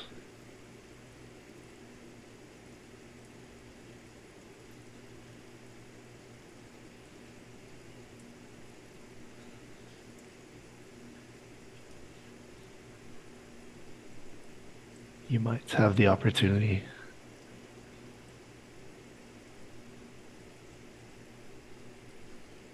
to protect those you love. And then they'll continue to stroll forward.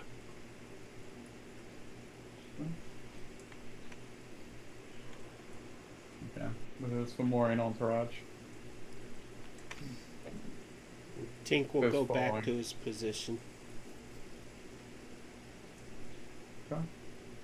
So, is everyone following the road? Are we going cross country? Because to follow the road would bring you close to the outpost. We'll go wherever we're directed. In that case, Kane and his men will lead the way on the road. For now. Okay. I would say as time goes by, it's only the sound of the rain spattering on all of you, with the occasional breaking thunder, lightning flashing above all of you, until it comes to a point where the road seems to, you all can kind of see it now as the road curves. You see to the side of, on the right hand side there is what seems to be scorched earth, which is now like this mud that seems to be rolling down onto the road. You see through the shades of water, you see the wooden stockades and like a mound that seems to silhouette these barricades from above. Kane comes to a stop and turns towards all of you. Because are we looking to avoid conflict, or are we taking this outpost? This is the cultist outpost. You're still not. It's yeah. This is a little bit before it, but you can make it out from where you are. Maybe like 100 feet away. Maybe a bit more.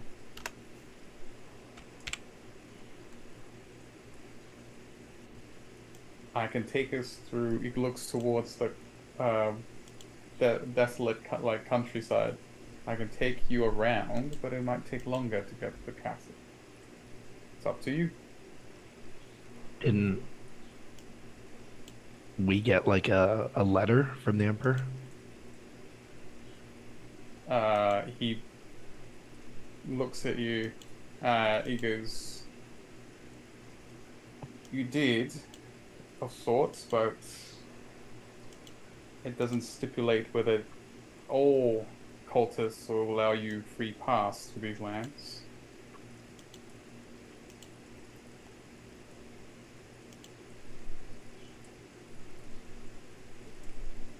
Then that will tell me what I need to know. That just continues walking the most direct path. Very well. Turns to Ma to see what she thinks. Mar nods towards Walda, like in terms of what they said. But then says that doesn't mean we will not defend ourselves. Be at the ready, but do not initiate.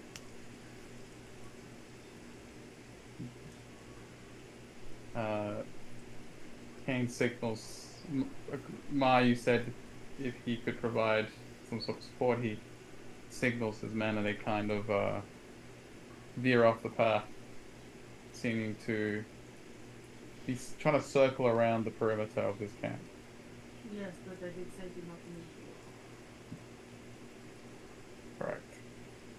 Can Mark keep an eye out again to see if there is any signs of ambush? Yes. You may roll a perception check.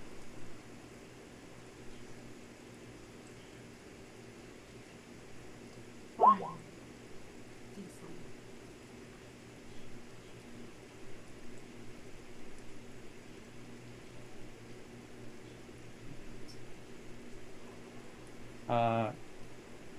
no, you're on the part of the road where it would be difficult for an ambush to occur. There's no real cover, like the trees are thin or are non-existent, since what's left of the ones that still standing are blackened and wilted.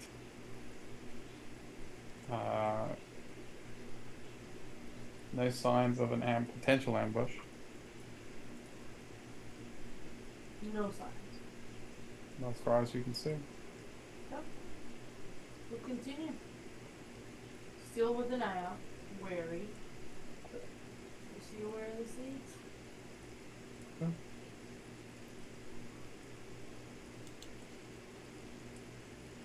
Alright. So Kane leads you all down the path, and as you proceed, you hear, as you all approach, you hear the sounds of growling in the distance. He looks back towards all of you. They have ambush drakes in the perimeter. They know we're here. This is a good time to test your theory. And looks towards Welder. Well, let's just keep walking. There it's gone.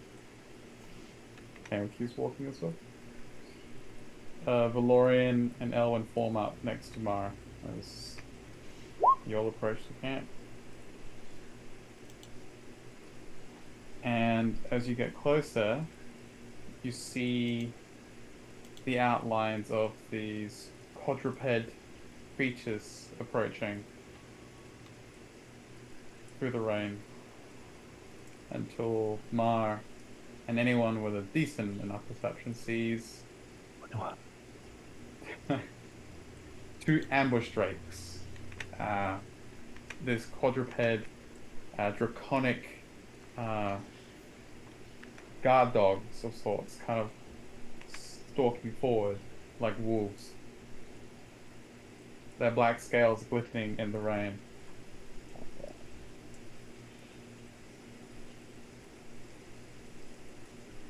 Behind them, these humanoids, scaled humanoids, bloated, their draconic features twisted, far beyond what you would think as you could associate as a dragonborn.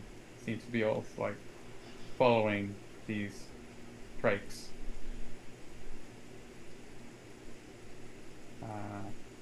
I have been requested. Are you here to escort us? The guard drakes kind of are like stalk forward again, predatory-like, and these grayscale draconians, which you now make them out a bit clearer through the rain, stand there and look at Welder. Then you may face our wrath or his.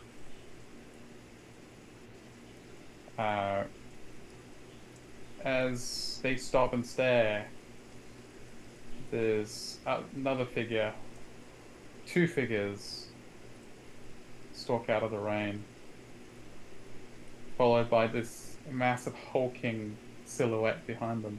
Are we meant to be seeing things? Then still in the world. Not yet.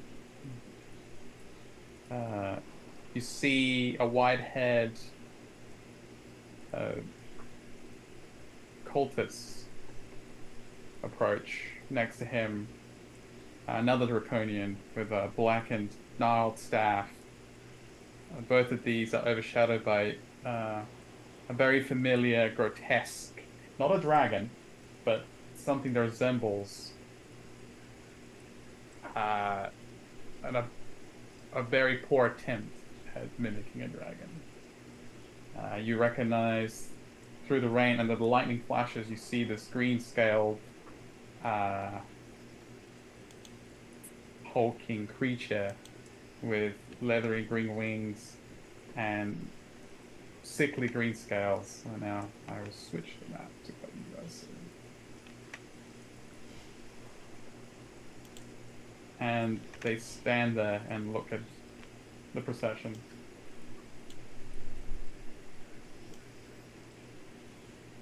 The cultist steps forward. Where are we? Sorry. You may put yourselves on the map wherever you wish. Like I toward would the bottom. say, yeah, you're coming from the bottom. Yeah. So around, yeah.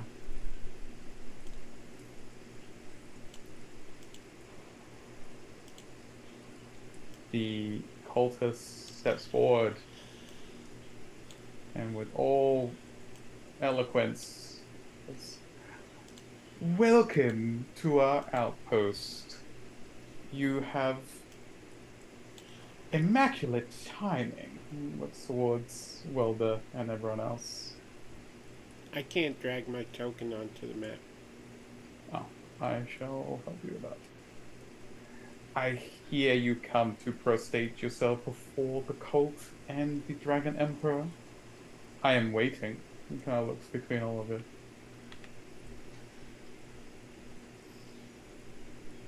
I thought there was a difference between the cult and the Dragon Emperor. He smiles. Our goals are aligned. The lightning flashes and you see that his pale face with Currently. a smug grin, outlining his features. I believe in current. His smiles widen. We are at the Emperor's beck and call. I have been requested. You may wait your turn. You may pass. They have to wait. He looks towards Ma, Kane, Tink, and your Fomorians. Welda walks on without hesitation. As Welda goes, I'm casting Sanctuary on Welda. Wait. Yeah, that's not concentration. Okay. No. You see the cultist smiles as Tink's magic circles around Welda. Because that would not be necessary. After all, he's coming to pledge his allegiance to the Emperor and the cult. We're all friends here. Looks towards everyone. Right? Mark forces a smile. I have a question for you. What do you know of Paris? His smile still on his face. Give me an insight check. You kind of Lovely. I was about to ask that. Hey. It remains, but his eyes glisten. 17. Plus section. Oh my goodness. He rolled an 8. The very name seems to make his smile doesn't change, but his eyes glisten with a dangerous light.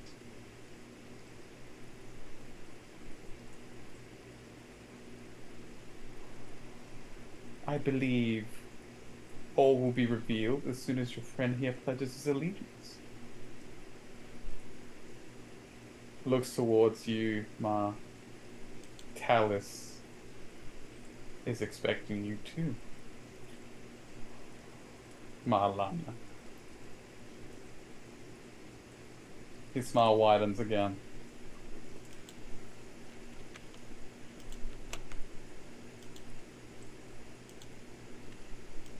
Yeah, Mar doesn't fool anyone. Her eyes are wide.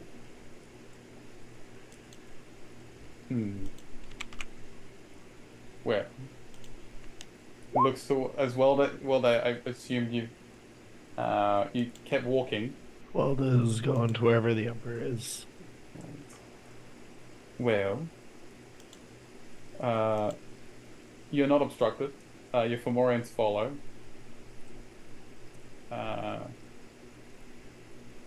You see the cultist all smiles, kind of like does a mock bow to you, Boulder. Well, shall we? Again, I'm afraid your friends will have to wait here. Are you speaking of the Fomorians? Yeah, he's looking at the Fomorians and looking towards the rest of the party. You may take that up with them. They do not serve me. Kind of looks at the Fomorians like step staring him.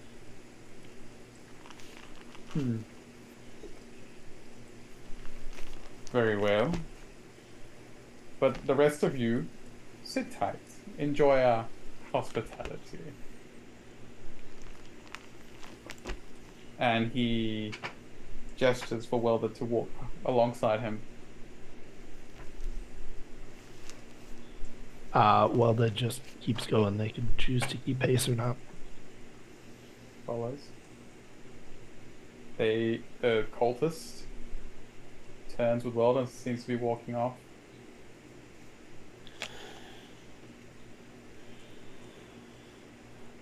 Mara takes a deep breath.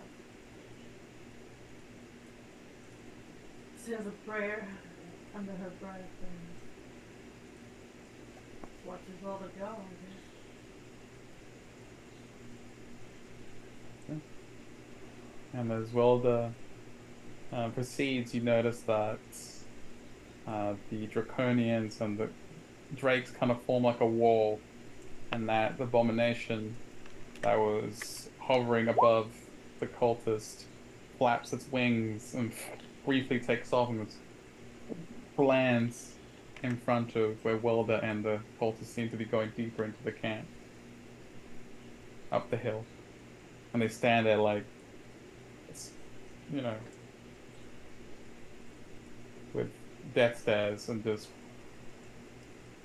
create like a blockade, a wall.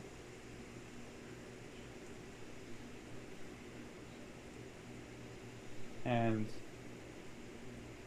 as all of you see this, more of these Draconians seem to be visible through the barricades.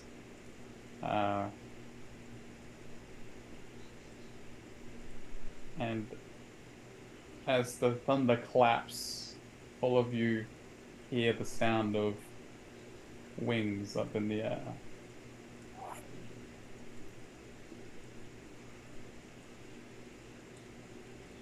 To all of you with a decent perception, these wings are so loud that you can hear them above the thunder. And as Welder proceeds to the center of the camp, the cultist looks up and smiles, looks at Welder.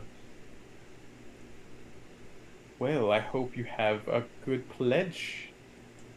Your time has come, Welder. And he looks up and smiles yet again. And parting through the clouds, all of you catch the glistening of adamantine skies. And that's where we're going to leave it for today. Oh, man. That's fun. Alright, well, thank you everyone for tuning in. All right. I was expecting like a washroom break. Yes. Yes, I did have to keep it short today, but worry not, you shall have your audience with Escanamundia soon enough. Well, who knows? Feverishly write down my notes. I hope everyone enjoyed. Make was short note but that sweet. you have Warding Bond and Sanctuary on Welda. Yeah. Oh. It's good to be back in Abeir. How does everyone feel? Good? Excited? Tired? Tired? Pain? Yes. Yes. Life is pain. Life is pain. Here and in Abeir, apparently. All right. Well, that is the end of our stream. Peter, is there any announcements that we need to make before we sign off? Depends. Do we have Strixhaven on Saturday if we're all Oh not yes, that doing well? yes. In In theory, yes. yes. I shall keep everyone posted. Okay, and I'm typing it first. Ha! Be sure to join our Discord, and you can get lots of opportunities to play in both streamed and unstreamed games. Visit our Roll20 marketplace for the latest VTT stuff for you to play in games. And I don't know what else. Oh, this Monday, Dragonlance returns. This Tuesday, Hey, Frost more Maiden dragons. returns. Minus one of the party members who disappeared at the end of last session. And then Legends of Methus on Wednesday. And Lost Alright. Dwarves. Well, no, we don't have Lost Dwarves. No. No Belvedere Oh. games this week. Yeah. That's No right. Belvedere games, unfortunately. Belvedere is taking a very well deserved break. Yes. Captain Crit needs to recharge his strength. So, Build up those crit rates. Needs to recharge. Yeah, I think that's about it. So, yeah. I hope everyone had fun, and see you next time, alright. Bye. where they may or may not die. Who knows?